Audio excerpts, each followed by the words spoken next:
रानो चिड़िया अपनी बेटी के लिए बहुत परेशान रहती थी। जो भी रिश्ते वाला उसे देखने आता, उसके काले रंग की वजह से उसे छोड़कर चला जाता। बुलबुल आंटी, क्या ये है वो चिड़िया? हाँ, यही है। ये बहुत नेक दिल और अच्छी चिड़िया है। मन की एकदम साफ है ये। सिर्फ मन की ही साफ है, वैसे तो पूरी की पूरी काली है। मुझे नहीं चाहिए ऐसी काली पत्नी। वह पक्षी ऐसा कहते हुए वहां से चला जाता है। रानो चिड़िया और उसकी बेटी पारो की आंखों में आंसू थे। रानो बहन, मुझे माफ करना। मुझे नहीं पता था ये पक्षी ऐसा निकलेगा। ऐसा कहते हुए बुलबुल वहां से चली जाती है। मम्मा, क्या जिनके रंग काले होते हैं वो पक्षी पक्षी नहीं होते? क्या उनके सीने में दिल नहीं होता? क्या उन्हें तकलीफ नहीं होती? आखिर ये पक्षी क्या समझते हैं हमें? चुप हो जाओ मेरी बेटी, मुझसे पूछ कर देखो मुझे अपनी बेटी कितनी प्यारी लगती है। रानो चिड़िया अपनी बेटी को अपने गले से लगा लेती है। कालू जी, सुना है आज फिर पारो को कुछ पक्षी देखने आए थे, मगर इनकार करके चले गए। अच्छा, बेचारी का नसीब। मैं तो शुक्र करती हूँ कि हमारी बरादरी में सब काले होते हैं, वरना तो आप ही मुझसे शादी करने में सौ नखरे करते। हाँ, तू भी काली, मैं भी काला, और पापा मैं भी काला, तुम्हारा मामा भी काला। ऐसे कहते हुए वो सब हंसने लगते हैं। एक दिन रानो चिड़िया नदी से पानी लेने जाती है। वहाँ गोरी भी बैठी पानी भर रही थी। रानो चिड़िया, मैंने सुना है तुम्हारी बेटी को फिर से जवाब मिल गया। हाँ गोरी बहन, बस न जाने ये पक्षी रंगों में इतना फर्क क्यों करते हैं। हमारी बरादरी में कोई फर्क नहीं किया जाता, बस देखते हैं काम काज आता हो, अच्छी हो बस। वैसे रानो, मैं तुम्हें एक ब्यूटी पार्लर का बताती हूँ, मेरी सहेली का है। वो एक क्रीम बना कर देती है, यूं दिनों में रंग गोरा हो जाता है। क्या सच में? हाँ हाँ, मैं तुमसे झूठ थोड़ी बोलूंगी, मगर वो क्रीम थोड़ी महंगी है। 1000 रुपए की बना कर देती है मेरी सहेली वो क्रीम। 1000 रुपए? ये तो बहुत ज्यादा है, मैं इतने पैसे कहाँ से लाऊंगी। अच्छा ठीक है, फिर देख लेना, मैं चलती हूँ अब। गोरी पानी लेकर अपने घर चली जाती है। मम्मा, आप ये हार ऐसे क्यों देख रही हैं? पारो बेटी, मुझे कुछ पैसों की ज़रूरत है, मैं सोच रही थी क्यों ना इसको बेच दूं। मम्मा, ऐसी भी क्या ज़रूरत कि आप पापा का लाया हुआ हार बेचने लगी हैं। बस है कुछ ज़रूरत, मैं जल्दी आ जाऊंगी। अपने पापा को इस बारे में कुछ ना बताना। रानो चिड़िया वो हार लेकर सुनार की दुकान पर जाती है। रानो चिड़िया वो हार बेचकर पैसे ले लेती है। ये लो गोरी, पूरे 1000 रुपए हैं, मुझे वो क्रीम ला दो। गोरी के मुंह में तो इतने सारे पैसे देखकर पानी आ जाता है। लाओ लाओ, अब तुम फिक्र ही ना करो, तुम्हारी बेटी अब काली नहीं रहेगी। गोरी रानो चिड़िया से पैसे लेकर रख लेती है और सिर्फ 100 रुपए लेकर अपनी सहेली के ब्यूटी पार्लर चाहती है। सहेली, मुझे एक रंग गोरा करने वाली क्रीम तो दे दो। ये लो, इस क्रीम से तुम्हारा रंग बहुत ज्यादा सफेद और चमकदार हो जाएगा। 200 रुपए की है गोरी, मगर मेरे पास तो सिर्फ 100 रुपए हैं, अब यही रख लो। गोरी कवि की सहेली मन ही मन सोचती है, इतनी देर से पड़ी है, चलो 100 में ही दे देती हूँ। क्या सोच रही हो, बताओ, 100 में दोगी या जाऊं? अरे नहीं नहीं, ये लो, ले लो। गोरी कवि क्रीम लेकर रानो चिड़िया के पास जाती है। गोरी घर में जाने से पहले ही थोड़ी क्रीम उसमें से निकालकर छुपा लेती है। ये लो रानो बहन, क्रीम। गोरी कवि क्रीम देकर भागने की करती है। मम्मा, ये क्रीम किसके लिए है? मेरी बेटी, ये मैंने आपके लिए मंगवाई है, इससे आपका रंग गोरा हो जाएगा। मम्मा, मैं जैसी हूँ मैं वैसी ही रहूँगी, मैं ये क्रीम नहीं लगाऊंगी। जिसे मुझे पसंद करना है वो ऐसे ही कर लेगा, और वो पक्षी जो रंगों पर मरते हैं, मुझे उनसे शादी ही नहीं करनी। ऐसा कहकर पारो बाहर चली जाती है। रानो चिड़िया की ऐसी कहानियाँ सुनने के लिए YouTube सर्च बार में रानो चिड़िया की कहानी लिखें या फिर ये बटन दबाकर बोलकर कहें रानो चिड़िया की कहानी। लूसी कबूतरी रानो चिड़िया के पास आती है। रानो चिड़िया, मैंने एक रिश्ता देखा है पारो के लिए। अच्छा, मगर मैंने उनको पारो के रंग के बारे में भी बताया है, उनको कोई मसला नहीं है रंग से। अच्छा, ये तो आपने बहुत अच्छा किया, मैं बहुत खुश हूँ। कल आएंगे वो पक्षी, पारो को अच्छा सा तैयार करना। हाँ हाँ ठीक है। सुबह हो जाती है। कुछ पक्षी पारो को देखने आते हैं। रानो चिड़िया उनके सामने तरह तरह के खाने रखती है। ये है वो चिड़िया, कबूतरी आंटी, आपने कहा था थोड़ी काली है, मगर ये तो कुछ ज्यादा ही काली है। इस पर तो किसी क्रीम का भी कोई असर नहीं होगा। जा रहा हूँ मैं यहाँ से, ऐसी शादी से तो मैं कवारा ही अच्छा। ऐसे कहते हुए वो पक्षी वहां से चला जाता है। मम्मा, मैंने आपसे कहा भी था कि अब मेरा तमाशा मत बनाए, मगर आपने मेरी एक नहीं सुनी। आपने मुझे भी दुखी किया और खुद भी हुई। पापा, आप ही बताएं, क्या मैं आप पर बोझ हूँ? नहीं मेरी बेटी, आज से मैं अपना दाना खुद लाया करूंगी। प्लीज मुझे मेरे हाल पर छोड़ दें। ऐसे रोते हुए पारो वहां से चली जाती है। पारो उदास मन के साथ एक पेड़ के नीचे जाकर बैठ जाती है। उसे एक आवाज सुनाई देती है। ये आवाज कैसी है? पारो आगे बढ़कर देखती है तो एक पक्षी हवाई मोटर के नीचे आया हुआ था। पारो उसकी मदद करती है। शुक्रिया, अगर आप न आती तो शायद मैं यही मर जाता। आपका बहुत बहुत शुक्रिया। ये तो मेरा फर्ज था। आप ठीक है ना? हाँ, मैं बिल्कुल ठीक हूँ, बस मेरा पंख थोड़ा दुख रहा है। क्या आप मेरे मोबाइल से नंबर मिला देंगी? हाँ हाँ, क्यों नहीं।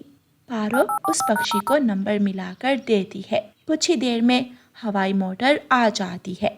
मैं चलता हूँ अब, शुक्रिया आपका। ऐसा कहते हुए पक्षी वहां से चला जाता है, मगर उसका नोटों से भरा हुआ बैग वहीं रह जाता है। सुनिए, आपका बैग, ये तो चले गए। पारो बैग उठाकर पीछे भागती है। आपका बैग आप वहीं भूल गए थे। आपके जैसा ईमानदार और रहमदिल पक्षी मैंने आज तक नहीं देखा। आप बहुत अच्छी हैं, हम दोबारा जरूर मिलेंगे। ऐसा कहते हुए वो पक्षी वहां से चला जाता है। रानो चिड़िया अपनी बेटी पारो को ढूंढ रही थी। पारो, पारो कहाँ हो तुम? रानो चिड़िया को पारो मिल जाती है। चलो घर चलो मेरी प्यारी बेटी, तुम तो मेरी जान हो। अब मैं किसी को भी रिश्ते के लिए घर नहीं बुलाऊंगी। प्लीज अपनी माँ को माफ कर दो। नहीं मम्मा, इसमें आपका कोई दोष नहीं। चले घर चलते हैं। कुछ दिन गुजरते हैं कि वही पक्षी अपनी माँ को साथ लेकर रानो चिड़िया के घर आता है। माफ करना, मैंने आपको पहचाना नहीं। बहन, हम आपसे कुछ मांगने आए हैं। हमें आपकी बेटी बहुत पसंद है। रानो चिड़िया ये सुनकर खुश हो जाती है। ऐसे पारो का रिश्ता उस पक्षी से तय हो जाता है और फिर कुछ ही दिनों में पारो की शादी धूमधाम से हो जाती है। रानो चिड़िया की ऐसी कहानियाँ सुनने के लिए YouTube सर्च बार में रानो चिड़िया की कहानी लिखें या फिर ये बटन दबाकर बोलकर कहें रानो चिड़िया की कहानी।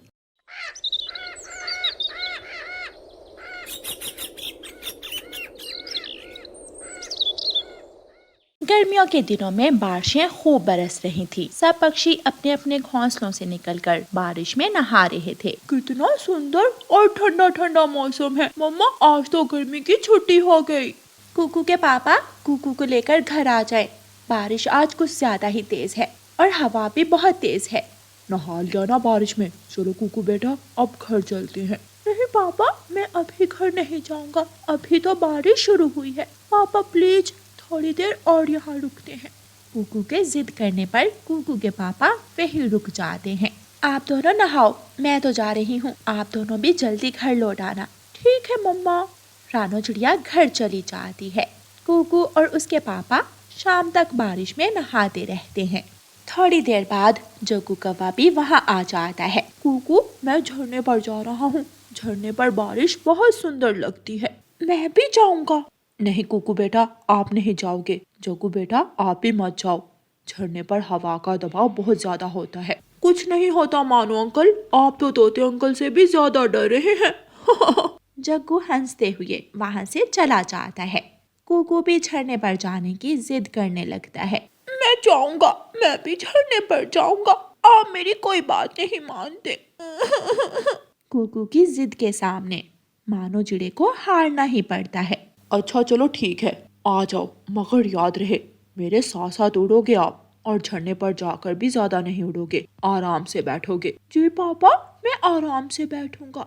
फिर मानो चिड़ा कुकू को साथ लेकर झरने पर चला जाता है। झरने पर तो बहुत सारे छोटे पक्षी आए हुए थे। कुकू तुम आ गए, मुझे पता था कि तुम जरूर आओगे। आ जाओ खेलते हैं। कुकू अपने दोस्तों के साथ खेलने लग जाता है।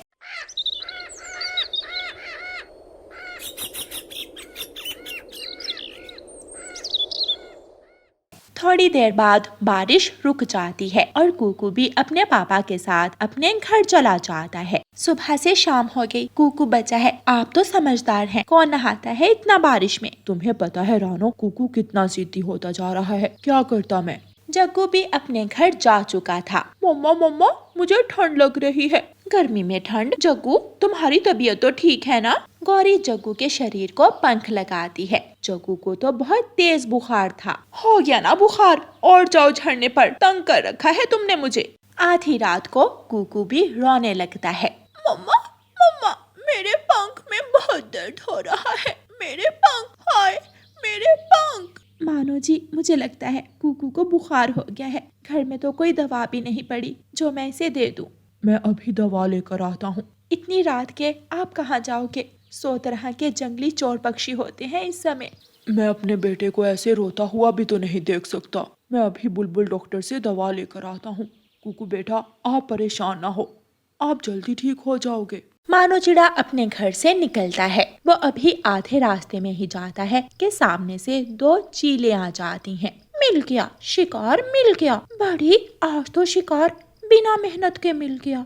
मुझे जाने दो, मेरे बेटे को बुखार है, वो बहुत तकलीफ में है। प्लीज मुझे जाने दो। अब हम इतनी भी बेवकूफ नहीं है जो हाथ आया शिकार जाने दे। वो दोनों चीलें मानो चिड़े को पकड़कर ले जाती हैं और अपनी गुफा से बाहर पेड़ के साथ बांध देती हैं। मुझे जाने दो, कितनी जालिम हो तुम। शुक्र करो हमारा पेट भरा हुआ है, वरना हम तुम्हें अभी खा जाती। तुम कुछ बोलने लायक भी न रहते। मम्मा मेरे पंख, मेरे पंख। चुप हो जाओ कुकू बेटा, रो मत, आपके पापा आते ही होंगे। रानो चिड़िया परेशान हो जाती है क्योंकि मानो चिड़े को गए हुए काफी समय हो गया था। मानो जी अभी तक क्यों नहीं आए? ना जाने कहाँ होंगे। मुझे खुद ही कुछ करना होगा। रानो चिड़िया अपने घर से निकलती है। वो इधर उधर जाती है मगर मानो चिड़ा उसे कहीं भी दिखाई नहीं देता। इतनी रात हो गई है, कहाँ चले गए आप? रानो चिड़िया परेशान हाल अपने पड़ोसी कौवों के घर जाती है। रानो, जग्गू को भी बहुत तेज बुखार हो गया था, मैंने यही दवा दी, देखो अब कैसे आराम से सो रहा है। रानो बहन, आप चिंता ना करें, मानो चिड़े को मैं ढूंढ कर लाता हूँ। आप घर जाकर कुकू का ख्याल रखें। बहुत बहुत शुक्रिया कालू भाई। सच कहते हैं, अगर पड़ोसी अच्छे हों तो वो बहन भाइयों से भी पहले हमारी मदद के लिए हाजिर होते हैं। आपका बहुत बहुत धन्यवाद। रानो चिड़िया दवा लेकर घर चली जाती है और कुकू को दवा पिलाती है। दवा पीने के कुछ ही देर बाद कुकू को कुछ सुकून मिलता है और वो सो जाता है। मगर रानो चिड़िया परेशान हाल सारी रात जाग कर गुजारती है। सुबह हो जाती है। दोनों चीलें आग जलाकर बैठी हुई थी। कालू कौवा कबूतर को साथ लेकर वहाँ पहुँच जाता है। कालू, यहाँ तो 2 चीलें हैं, हम इनका मुकाबला कैसे कर सकते हैं? कबूतर, तुम परेशान मत हो, मैं अभी चीलों के पास जाऊंगा, उनको बातों में उलझाऊंगा और तुम मानो चिड़े को खोल देना। तुम जानते हो इसमें हमारी जान भी जा सकती है, सब बहुत होशियारी से करना होगा। हाँ, तुम ठीक कह रहे हो। मानो चिड़ा भी कबूतर और कौवे को देख लेता है और सुख का सांस लेता है। कौवा चीलों के पास जाता है। चील चील, नई खबर सुनी है क्या तुम दोनों ने? कैसी खबर? जंगल में एक वबा फैल रही है, खास तौर पर चिड़ियों में। कालू चीलों को अपनी बातों में उलझाता है और कबूतर मानो चिड़े की रस्सी खोलकर वहां से भाग जाता है। कालू भी जल्दी से भागने की करता है। हमारा शिकार, बड़ी हमारा शिकार, गंदे कौवे ने हमें धोखा दे दिया। वो तीनों सुरक्षित अपने घर पहुंच जाते हैं। कबूतर भाई, कालू भाई, आपका बहुत बहुत धन्यवाद। अगर आज आप दोनों ना होते तो ना जाने मेरा क्या बनता। पापा, मेरे पापा आ गए। कुकू अपने पापा के गले लग जाता है। पापा, मुझे माफ कर दे, ना मैं जिद करता, ना आप इस मुसीबत में फंसते। कुकू बेटा, अगर ये मुश्किल ना आती तो हमें कैसे पता चलता कि हमारे पास इतने अच्छे और मुखलिस दोस्त हैं। प्यारे दोस्तों, इस कहानी को लाइक, अपने दोस्तों के साथ शेयर और चैनल को सब्सक्राइब करना बिल्कुल मत भूलना। आपका धन्यवाद।